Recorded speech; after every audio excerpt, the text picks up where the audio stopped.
একদম শুনশান নীরব একটা জঙ্গলের মধ্যে আসছি। এটার মধ্যে মানে প্রাকৃতিক ছাড়া অন্য আর কোনো কিছুই নেই, সম্পূর্ণটাই একদম পিওর একটা প্রাকৃতিক জায়গা। মানে রাস্তা থেকে আমরা শাখা রোডের মধ্যে ঢুকছি, ঠিক জঙ্গলের একটু মাঝ বরাবর গিয়া এই গাছটা চোখে পড়লো। এই গাছটার মধ্যে আমি যতটুকু মনে হইতেছে যে হোম ইজ ম্যারি এইরকম কোনো কিছু লেখা। তো এটার মধ্যে ম্যারির একটা বাক্স লাগানো, ঠিক আছে, এই গাছের মধ্যে। এবং 1910 সালে এটা একটা কলোনি ছিল, এরকম কিছু একটাই যতটুকু বুঝলাম লেখা আছে।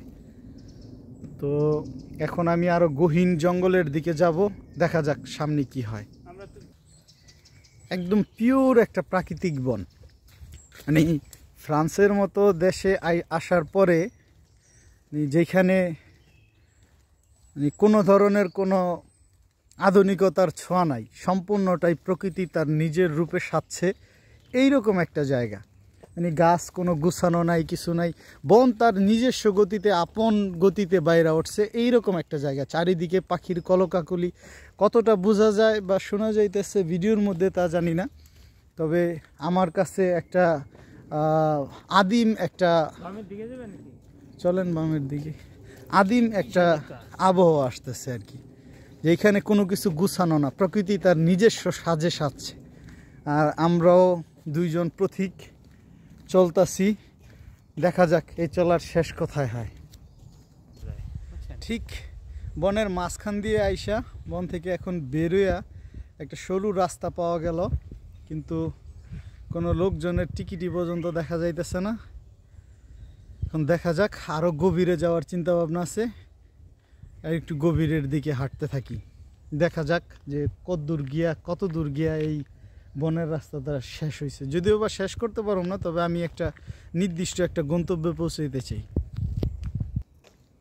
গভীর বন, চারিদিকে শুনশান নীরবতা এবং জঙ্গল, ঠিক তার মাঝখানে একটা বেঞ্চ ঠিকই বানানো আছে।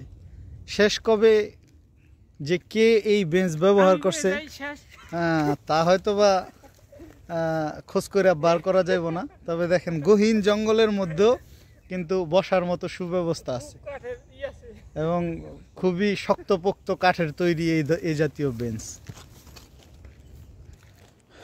শেষ পর্যন্ত হতাশা নিয়ে আমার ব্যাক করতে হইতেছে, কারণ এই গভীর জঙ্গলের মাঝখান দিয়ে যত পথ যাইতেছি, পথ আসলে শেষ হওয়ার কোনো নাম নাই। সোজা পথ এবং দুই পাশ দিয়া গভীর ঘন জঙ্গল, এবং মাঝখান দিয়ে একটু পরপরই ওই দিক দিয়ে একটা রাস্তা চলে গেছে, ওই দিক দিয়া এই দিক দিয়ে একটা রাস্তা চলে গেছে, এইরকম। আসলে এটার শেষ দেখা একদিনে হয়তো বা পসিবল না, এই কারণে এই জঙ্গলে ঘোরা আজকের মতো এখানেই সমাপ্তি। একদম প্রাকৃতিক একটা জঙ্গল থেকে আবার ব্যাক করতেছি স্টেশনের দিকে। ভালো থাকবেন সবাই।